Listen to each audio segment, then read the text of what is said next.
Hello, this is Zoe Tant, the Tantalising Stamper. I'm a Stampin' Up demonstrator in the UK, and today I've got a short video, hopefully, to share with you to show one way of doing faux watercolouring.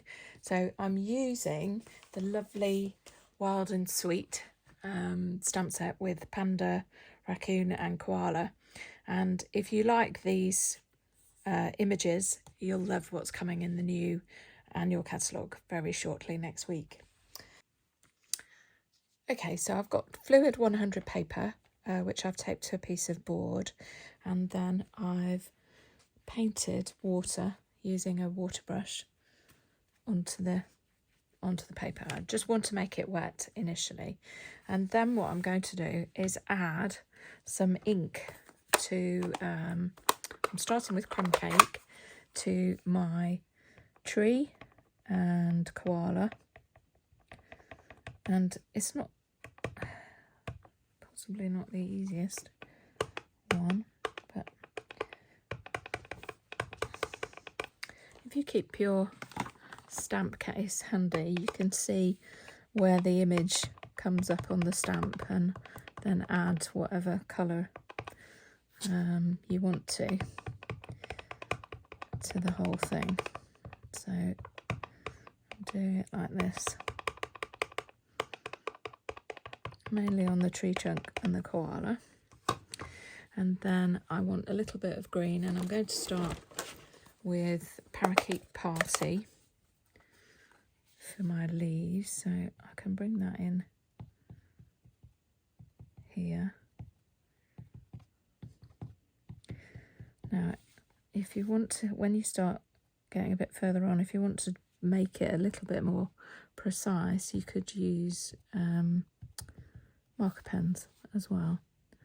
So it's going to be watercolour, so if the leaves run into the trunk a little bit, it shouldn't really matter.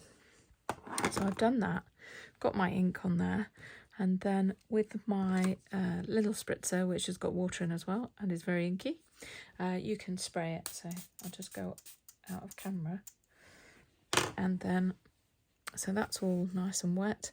I'm going to add that onto my paper. Give it a good rub over the top, and as you can see, it's a wishy-washy image. So I'm now going to bring in a brush and just spread that colour, whoosh it around a bit. I'm going to try and keep the green on the outside, like so. And with a bit of kitchen towel, I can then spread the brown of the trunk and the koala.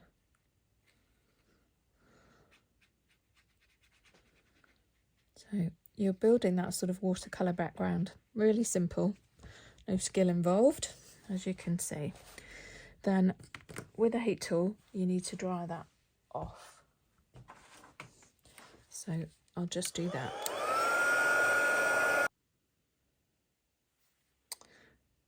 So I've dried what I've done so far, and again this time I'm going to go back with the water, wet it all again. This time I shall just take off the excess of my stamp and the water around it. And this time I'm going to use Old Olive and grey granite, so it's a little bit darker. So we're doing the koala,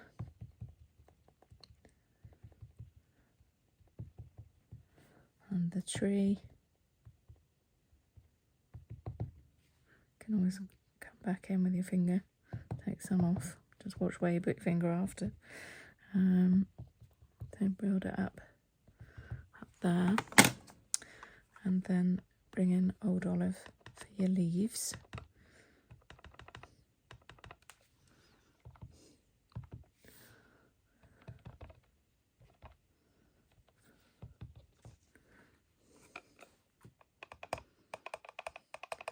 And we get those nice and coloured. I suppose realistically I should do the green. You might be better off doing the green first. This is me in videos. I don't get on with them. So again, I'm going to spritz it, perhaps not too much this time. And then my my paper is already wet, so I'm then going to put my image on there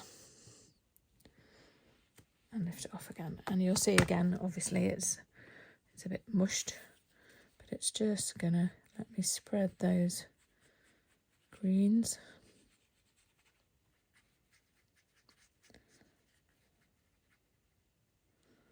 A little bit.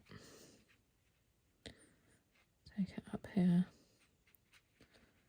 and out, using the different sizes of water brushes.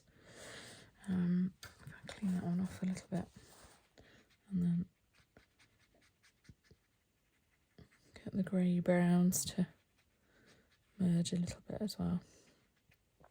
So at the moment it doesn't look very much at all, but it's creating that watercolour background. So I'm going to stop again as I dry that. So having dried that, I'm going to make sure that my stamp is clean this time. So get all the ink off.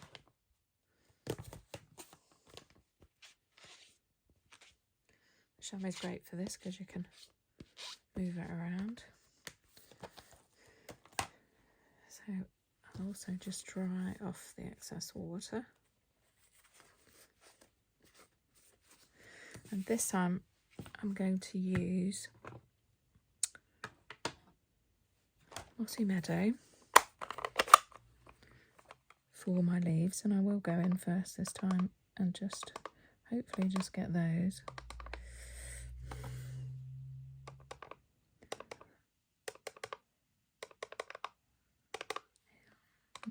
Working okay. So it's just getting the leaves, sort of feeling your way. Those two a little bit better down there. Now if there's any bits like I've caught his koala's ear a little bit, I've not gone quite far enough there. So what I can do is I could use the smallest brush and just take off that green that I might not want on there. And then I can come in, and this time I'm going to use, I think I'm going to stick with grey granite actually, try and get the koala, but what I might try is to use a marker pen, a Stampin' Right marker. So on the side, you need to come in and get his arm there, his paw.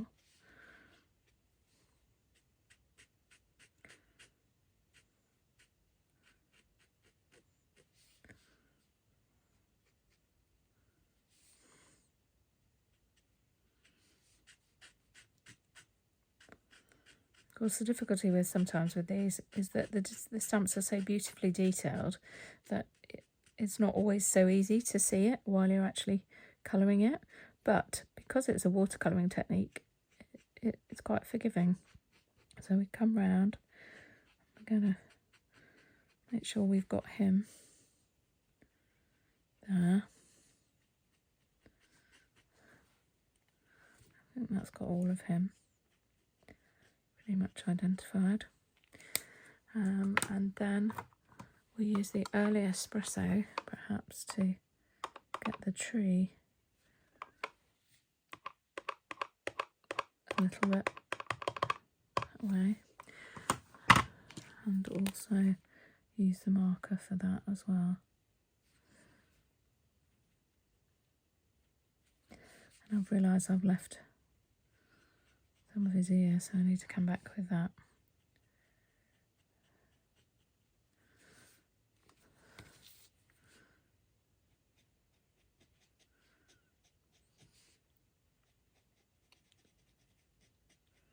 So if you just use the sort of side of the brush nib of your Stampin' Right markers. It protects your nib for when you're actually colouring onto the paper, but also it just gives you the opportunity to do this as well.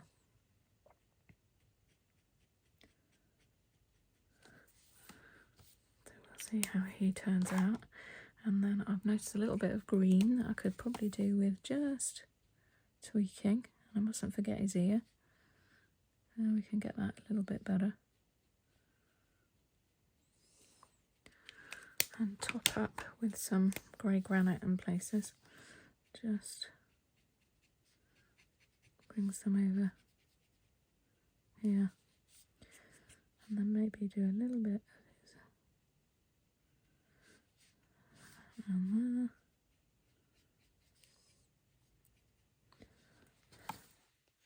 We'll see how that goes. Then, because it's taken me a little while, I'm just going to huff it. And this time I'm not going to spritz.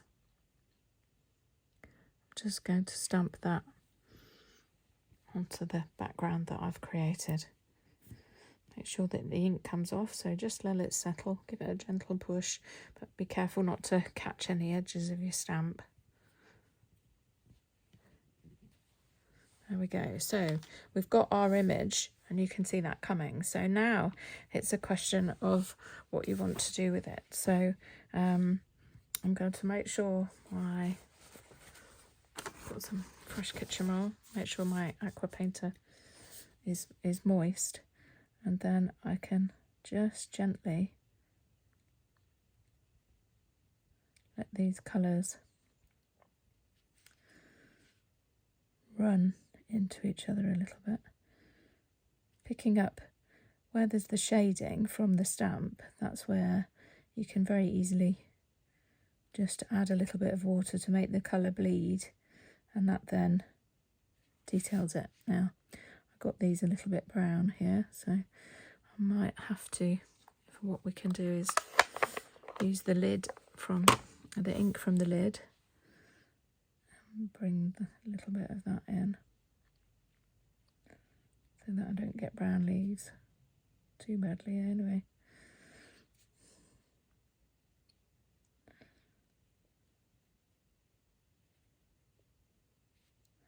Obviously where you think there would be shadow, you can make it a little bit darker.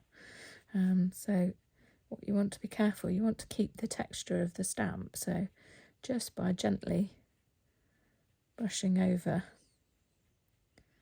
a tree trunk, it just makes some of the colour run a little bit.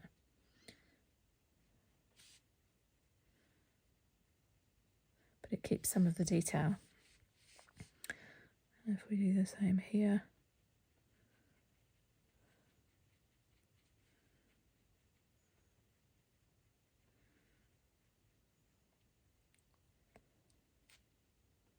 and at the bottom, then we're just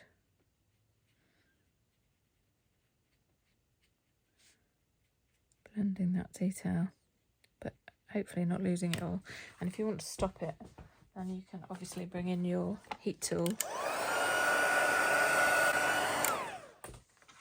dry it off, and then you can again go back and start to add some detail for the bear. I shouldn't say bear, my Australian friends will tell me off. Of course they're koalas, not koala bears. But we're just making that colour a little bit more.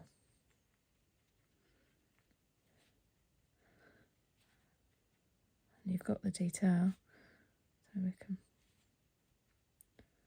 add it on. Now of course this isn't going to blend quite so well because we've dried it to stop the tree and the leaves losing their detail, but actually it then makes his detail pop. But if you want more colour, you can do the same. Use the lid, and if you haven't got enough ink, you just need to turn it upside down, push the heel of your hand on it to get a little bit more ink onto that lid, and then very carefully just pick up what you want. If you draw it out, you can create your own little palette of colour and put as much or as little as you want on. If you're not sure, take some off on a piece of scratch paper or your kitchen towel. But it just sort of fills in those bits. And then with a little bit of early espresso, I think, so not quite as harsh as just straight black, you can add some detail. And again, use the image that you have. He's obviously make his eyes a little bit more detailed.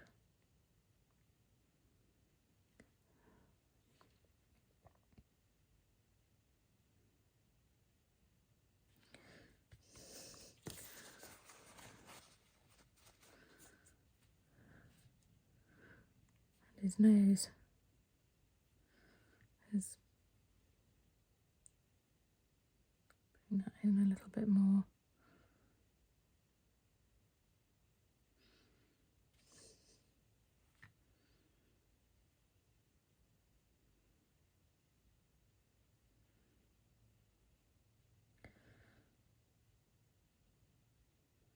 And suddenly you can become a bit more like a watercolourist, or not.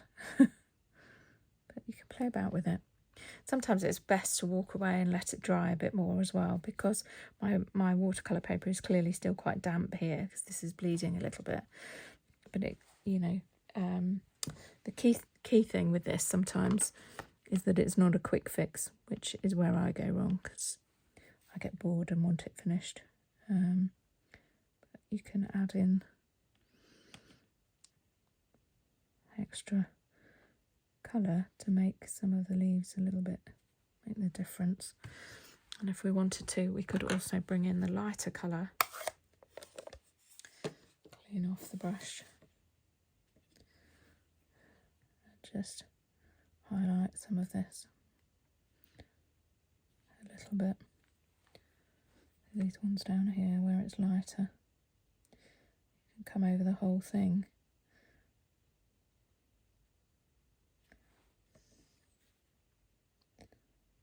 And then go back again with your darker shades to adjust it how you want to. Just let you play about with it. And one tip, big tip, be more patient than me. If we just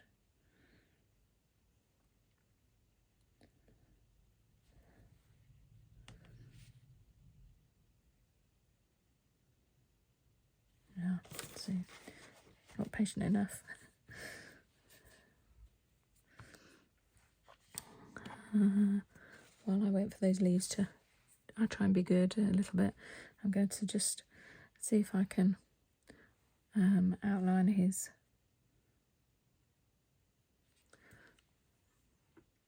feet a little bit more, and claws here.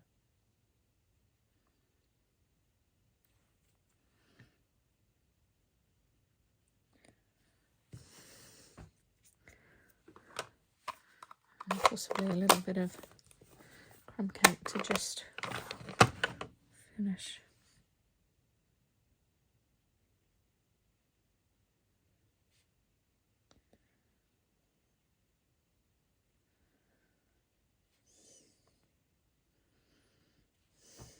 Around. So there's my beginner attempt really at faux watercolouring, but you can see it's a koala bear, you can see he's on a tree, you've got his shading around. This little bit I think we probably need a bit of work on. It's darker down here, so perhaps I'll come in with mixing. I could perhaps take a little bit of early espresso, mix it there.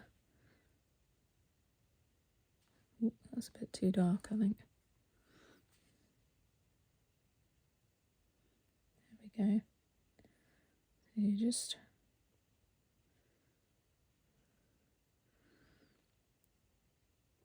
create There is a division between the tree and him, but not so much that it looks like he's standing away from it. So it's about blending the two, isn't it, really, I think. But it's something to have a go at for sure, because I don't think you can really go so wrong. And it's one of those things that practice makes perfect, and playing about can be a great way to build your confidence and have a go. If you're already a watercolourist, then this just makes it really easy for you, because I'm sure you know where to put the light and shade and deal with the colours. So from there, obviously I've got my image, and then I've taken off my tape, which you would do if you pull it at an angle. Hopefully it will stop it tearing your watercolour paper. But I'm just going to put that to one side and show you one that I did before using the raccoon.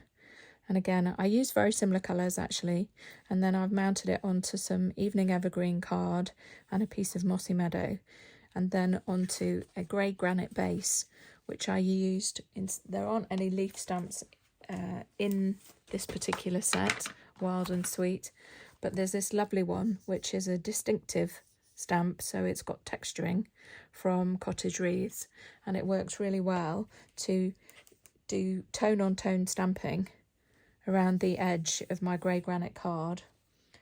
Here's another one that I prepared, so you can see it's just around there. Then you can add some layers and add your image and finish your card. This is one that you could very easily just send as is, but if you wanted to turn it into a birthday card, it would be very simple to stamp a simple sentiment and add it on with a strip of that. And if you visit my blog, you'll see another one where I did add a sentiment and a few other little bits of texture and detail. This is for the Totally Techniques blog hop on Friday the 30th of April 2023, and I look forward to seeing you click around. Do leave a comment if you come by, and make sure you visit everybody else, because there'll be lots of tips and ideas for you. And if you're looking for a demonstrator, I'm Zoe Tant in the United Kingdom. Please do check me out and visit my shop at zoetant.stampinup.net. Thank you.